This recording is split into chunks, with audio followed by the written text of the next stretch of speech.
Ngebahas HP entry level sekarang jadi seru karena pilihannya makin banyak ya. Tapi ngebahas entry level dari Samsung tentu aja berbeda. Ya beda. Itu layar lo pecahin. Gue bayar 700.000 tuh. Biar reviewnya jadi.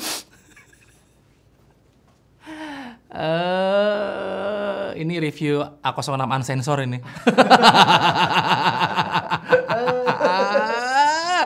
Udah nggak pecah guys, sudah diganti soalnya. Emang service center Samsung mantap. Service center mantap. Karena biasanya dulu HP entry level mereka harganya sangat-sangat nggak entry ya. Tapi makin kesini, entry level mereka terlihat jauh lebih menarik dari HP-HP mereka terdahulu. Samsung Galaxy A06, HP 1 jutaan yang secara visual menurut saya bagus ya.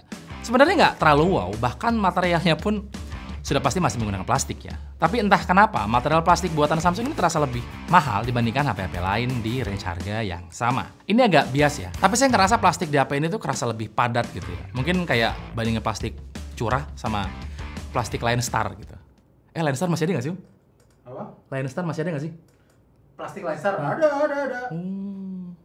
Masih ada. Ya itulah pokoknya analoginya ya. Bagian belakang HP ini tuh simple banget, bener-bener kayak plain aja gitu, tanpa tekstur apapun. Cuma ada aksen garis-garis vertikal, 2 buah kamera, dan sebuah LED flash. Pokoknya desain HP ini tuh minimalis banget dan justru saya suka. Karena Samsung nggak terlihat berusaha terlalu keras untuk membuat HP ini keren dan berbeda. Tapi justru itu yang bikin HP ini terasa berbeda dan keren menurut saya, dengan beberapa detail. Seperti bagian tombol-tombol yang posisinya dibuat lebih tinggi dibandingkan framenya. HP ini lumayan tipis, ketebalannya cuma 8 mm dan feel dipegangnya itu menurut saya nyaman ya. Terus berjatuh lagi. Gitu. Aduh,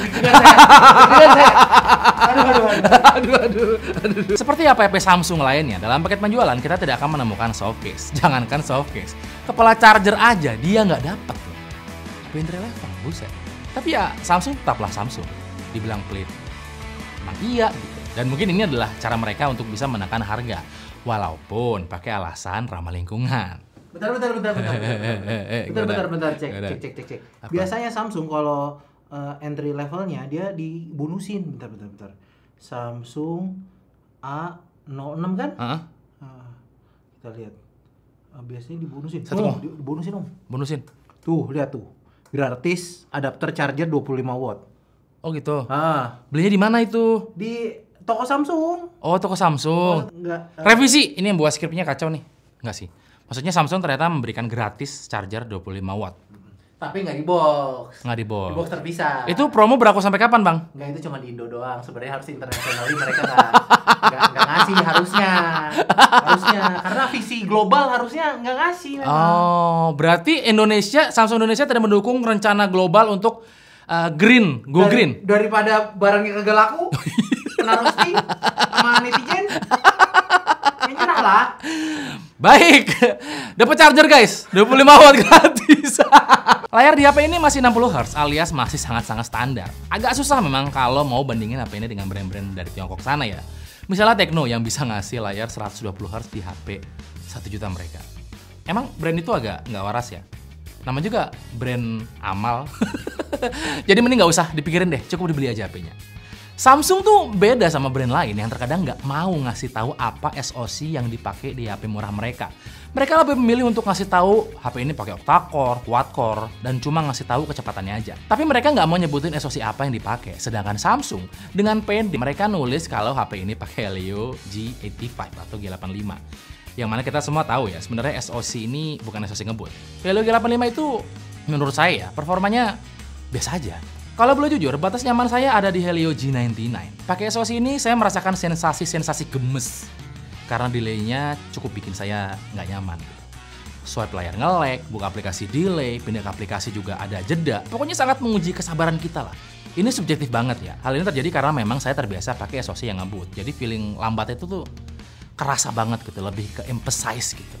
Angka yang didapetin dari aplikasi benchmark sintetis juga nggak tinggi-tinggi amat. HP ini punya RAM sebesar 4GB dengan pilihan storage 64GB dan 128GB. Ukuran RAM inilah yang bikin HP ini kerasa kurang nyaman untuk aktivitas multitasking. Dan beberapa kekurangan lain dari HP ini, sebut aja dia nggak punya sensor gyroscope dan NFC. Fitur yang bisa dipastikan ada di brand lain dengan harga yang sama. Untuk sensor biometrik, ada sensor fingerprint di bagian samping yang menyatu dengan tombol power. Kecepatan membacanya oke dan nyaris nggak pernah salah kayak perempuan. Perempuan itu mah bukan nyaris ya. Emang nggak pernah salah dia. Emang gitu ya, Om? Kalau perempuan nggak pernah salah, Hah? kenapa mereka bisa memilih pria yang salah? Iya lagi. Abang curhat ya, Bang? Bang, istri Anda ngomong gitu, Bang? TikTok konten. Oh, gitu, Bunda. Kapasitas baterai di HP ini adalah 5000 mAh. Bukan ukuran yang gede banget, karena hampir semua HP di harga segini punya baterai yang sama. Baterai seukuran ini juga udah support fast charging 25 watt, yang pasti nggak gede buat sebagian orang. Tapi buat HP Samsung, ini udah gede. Dan dipakai hampir sama semua HP mid-range mereka. Iya loh, rata-rata mid-range mereka 25 watt loh. Udah gede emang. Sekolah lah. Masih PAUD, Bang. Untuk software, Samsung Galaxy A06 ini keluar dengan Android 14 dengan balutan One UI. Samsung juga ngasih garansi software yang cukup lama, 2 kali update OS dan 4 tahun security update. Soal dukungan software, Samsung menurut saya adalah kedua terbaik setelah Apple. Jaminan update software inilah yang jadi poin yang sangat penting dan jadi alasan untuk selalu mempertimbangkan HP mereka untuk dibeli. Sekarang kita bahas soal kameranya ya.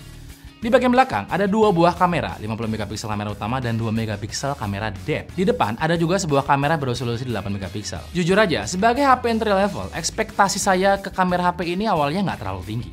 Tapi ternyata setelah dicoba ya, not bad lah untuk HP sejutaan ya. HP ini punya kamera utama 50 megapiksel. Buat HP sejutaan, resolusi segini udah termasuk gede banget ya. Dalam kondisi cukup cahaya, hasil fotonya lumayan oke, detailnya lumayan dapet dan warnanya juga cukup natural.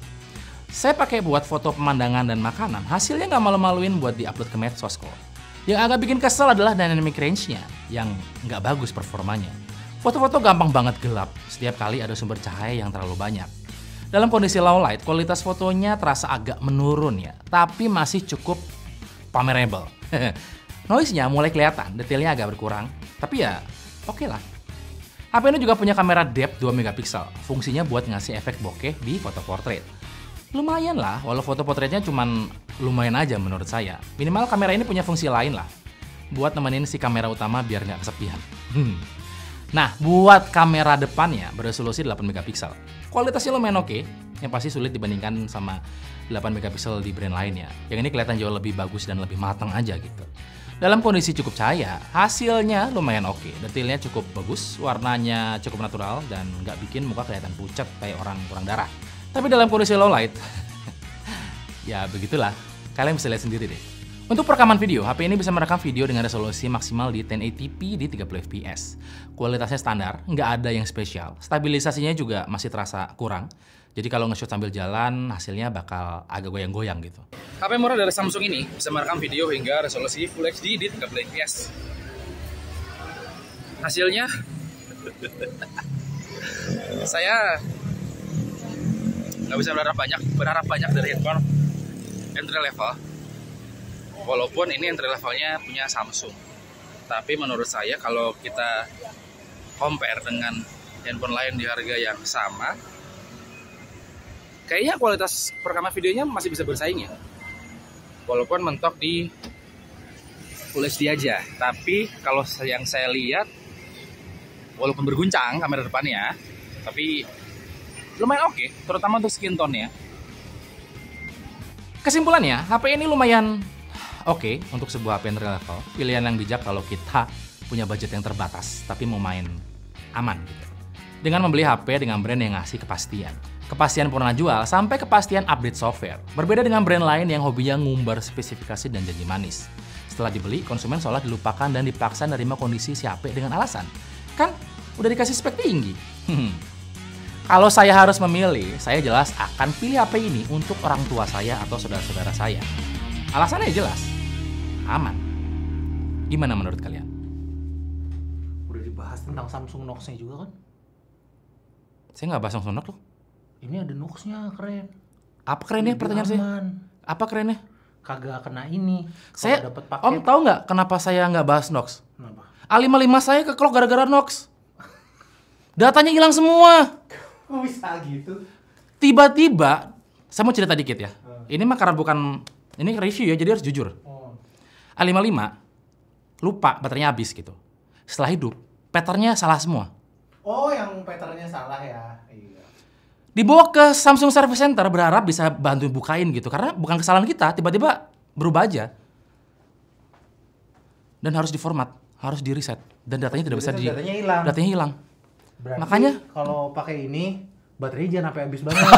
ya itu bukan solusi dong. Buat apa ada Nox kalau dipaksa datanya hilang? Kalau Samsung ya diperhatikan soal Nox, saya komplain ini sebenarnya. Jujur ya, kalau saya mah lebih curiga sama Anda. Jadi saya yang salah nih. Kayak saya yang salah. masalahnya ada aja. Samsung, tolong dengarkan. Nox-nya bikin repot.